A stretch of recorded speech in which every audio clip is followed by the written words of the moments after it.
प्यारे देशवासियों, आप लोगों का अभिनंदन है। स्पीच शुरू करने से पहले आप लोग से अनुरोध है कि अगर वीडियो आपके लिए यूजफुल है तो ही लाइक करना और चैनल को सब्सक्राइब करना। तो चलिए वीडियो को शुरू करते हैं। आज की हमारी युवा पीढ़ी कल के भारत का निर्माण करेगी। हमारी युवा पीढ़ी की प्रतिभा शिक्षा के द्वारा ही निखरती है। इसीलिए सरकार ने शिक्षा के क्षेत्र में निवेश को बढ़ाया है तथा शिक्षा से संबंधित प्रत्येक मानक में सुधार के लिए समग्र प्रयास किए हैं। अब तक के परिणाम उत्साहवर्धक रहे हैं। पिछले दशक में शिक्षा की गुणवत्ता, भौतिक अवसंरचना तथा डिजिटल समावेशन के आयामों में व्यापक बदलाव आया है। शिक्षा के विभिन्न स्तरों पर शिक्षण माध्यम के रूप में क्षेत्रीय भाषाओं को बढ़ावा दिया जा रहा है। विद्यार्थियों के प्रदर्शन में आशा के अनुरूप उल्लेखनीय सुधार हुआ है। मुझे यह जानकर खुशी हुई है कि महिला शिक्षकों ने इस परिवर्तन में महत्वपूर्ण भूमिका निभाई है। पिछले दशक के दौरान नियुक्त शिक्षकों में महिलाओं की भागीदारी 60% से अधिक है। व्यावसायिक शिक्षा और कौशल विकास का विस्तार तथा इन्हें मुख्य धारा में शामिल किया जाना स्वागत योग्य उपलब्धि है। इस प्रक्रिया को आगे बढ़ाते हुए अब हमारे युवाओं को योजनाबद्ध तरीके से कॉरपोरेट सेक्टर में इंटर्नशिप के अवसर प्रदान किए जा रहे हैं। स्कूल स्तर की शिक्षा का आधार मजबूत बनाने के साथ साथ हमारे देश में विद्यार्जन की विभिन्न शाखाओं, विशेष रूप से विज्ञान और प्रौद्योगिकी के क्षेत्र में नई ऊंचाइयां हासिल की जा रही हैं। इंटेलेक्चुअल प्रॉपर्टी फाइलिंग्स की दृष्टि से भारत का विश्व में छठा स्थान है। ग्लोबल इनोवेशन इंडेक्स में भारत की रैंकिंग लगातार बेहतर हुई है। वर्ष 2020 में भारत 48वें स्थान पर था। स्थिति में सुधार करते हुए वर्ष 2024 में भारत 39वें स्थान पर आ गया है।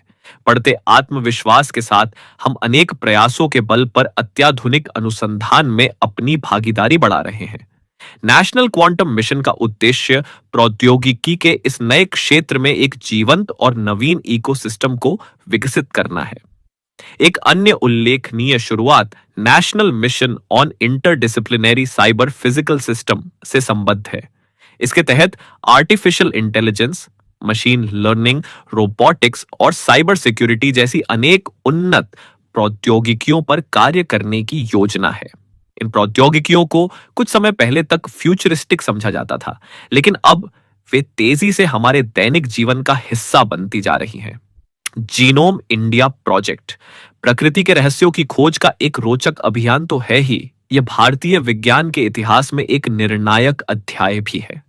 इसके प्रमुख कार्यक्रम के तहत इसी महीने 10,000 भारतीयों की जीनोम सीक्वेंसिंग को अनुसंधान के लिए उपलब्ध कराया गया है। ज्ञान के नए आयामों को खोलने वाली यह परियोजना बायोटेक्नोलॉजी रिसर्च में नए मार्ग प्रशस्त करेगी तथा सार्वजनिक स्वास्थ्य सेवा प्रणाली को भी मजबूत बनाएगी। भारतीय अंतरिक्ष अनुसंधान संगठन ने हाल के वर्षों में अंतरिक्ष विज्ञान के क्षेत्र में बहुत बड़ी उपलब्धियां हासिल की हैं। इस महीने आईएसआरओ ने अपने सफल स्पेस डॉकिंग एक्सपेरिमेंट से देश को एक बार फिर गौरवान्वित किया है। भारत अब विश्व का चौथा देश बन गया है जिसके पास ये क्षमता उपलब्ध है। एक राष्ट्र के रूप में हमारा बढ़ता आत्मविश्वास खेलों के क्षेत्र में भी दिखाई देता है। हमारे खिलाड़ियों ने सफलता के प्रभावशाली अध्याय रचे हैं। पिछले वर्ष हमारे खिलाड़ियों ने ओलंपिक खेलों में अच्छा प्रदर्शन किया है।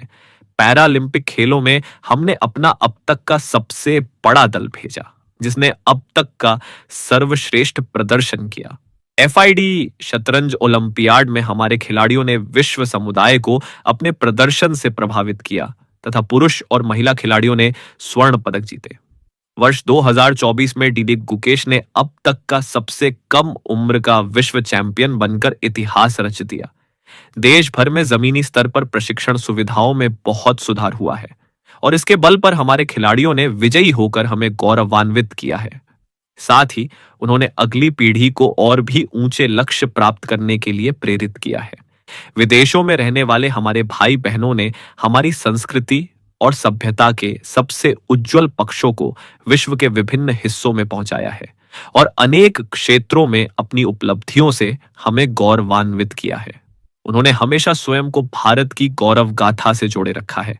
जैसा कि मैंने इसी महीने प्रवासी भारतीय दिवस के अवसर पर कहा था, वर्ष 2047 तक विकसित भारत के निर्माण में प्रवासी भारतीयों की सक्रिय और उत्साहपूर्ण भागीदारी पर मुझे पूरा भरोसा है। अंतिम में यही कहूंगा, भारत माता की जय। जय हिंद, जय भारत।